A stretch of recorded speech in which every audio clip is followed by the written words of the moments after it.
This trick is called the Gyroscopic Flop, and it looks like this.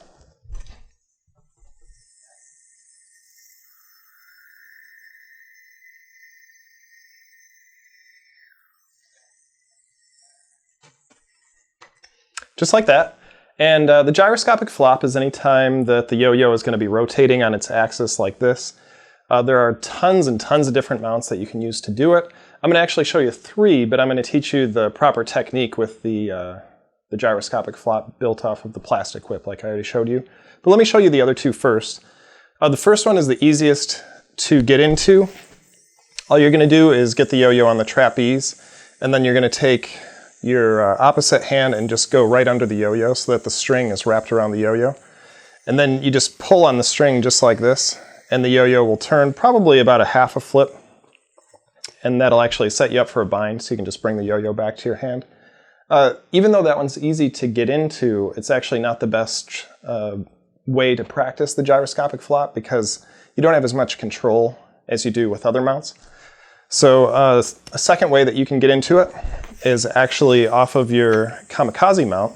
So instead of landing the yo-yo right into the mount, if you get the yo-yo and you pop it off and you land it behind, or you let it go behind this string right here, and then you take these 2 fingers, turn them in, and then pull like this, you can see that you can get into a flop motion just like that. And then you can get the yo-yo off and bring it back to your hand. Now, in order to do that, you're going to have to learn the technique that I'm going to show you with the third way of doing the gyroscopic flop, which is to do it based off of the plastic whip. So if you haven't learned the plastic whip, we've got another video that shows you how to do that, and that'll set you up to learn what I think is the easiest way to learn how to control the gyroscopic flop. So what you want to do for this is, again, you want to get a nice, good sleeper. You're going to lift up the string and you're going to do your plastic whip just like you normally would. And when you do that, if you turn your yo-yo hand to the outside, you'll see there's these 3 strings. And this string right here, which is coming off your thumb, is going directly into the yo-yo. So what you want to do with that string is you want to grab it with your opposite hand and then grab these other 2 strings with your yo-yo hand and let it off your thumb. And then you're just going to pull your hands apart. And you want the yo-yo to be right about in the center, and that'll allow you to get into the flop just like that. And so when you're practicing this trick, the way that it works is once you get into the proper motion,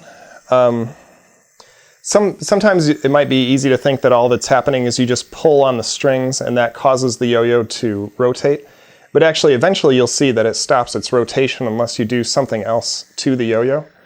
And that's what I mean by controlling it, is there's a certain thing that you have to do in order to get the yo-yo to continually go around. And once you learn the method to control it, then you can make it go around faster or slower. There's all sorts of stuff that you can do. So that's what I'm going to show you. Once you get the yo-yo onto the whip, you grab the string, you get it back here, you can see that towards you, you have 2 strings coming off the yo-yo. And in the front of the yo-yos, there's just 1 string. And so the way the flop works is if you push the 2 strings into the side of the yo-yo, the direction that it's rotating, this helps it continue to rotate that direction. And so you can see that I'm making just kind of slight adjustments with my hands in order to continually touch the side of the yo-yo with those 2 strings. And that's what allows it to continue to go around. Now, once you're done with that, the double strings on this hand are either going to be on the right side or the left side of this string, and you're going to have to look inside the yo-yo to check. If they're on the right side, then you're just going to want to pull your hand off to the right, and the strings will just fall right off the yo-yo just like that. Same thing's true if they're on the left side. You're just going to want to move your yo-yo hand off to the left, and give it a little bit of slack, and you'll find that the yo-yo actually kicks the string right out. It rejects right out of the yo-yo. And so once you get all those techniques down, make sure you get a good sleeper. You want to pull it tight. You don't want to pull too tight, or else that'll actually make it rotate a little bit too fast. It'll take a little while to get used to touching the side of the yo-yo with the 2 strings just right. And then you kind of rotate your hands in a motion just like this in order to keep the 2 strings touching the yo-yo in just the right place. But once you get it, as you saw me do, you can just keep it going and going and going, and it doesn't actually even kill the spin too much if you're just lightly touching it so that it goes around slowly. And it's just a great trick. Once you get that, then you can use the gyroscopic flop off the Kamikaze Mount. You can use the same techniques to kind of get it rotating in that one, and you can use it in all kinds of different tricks.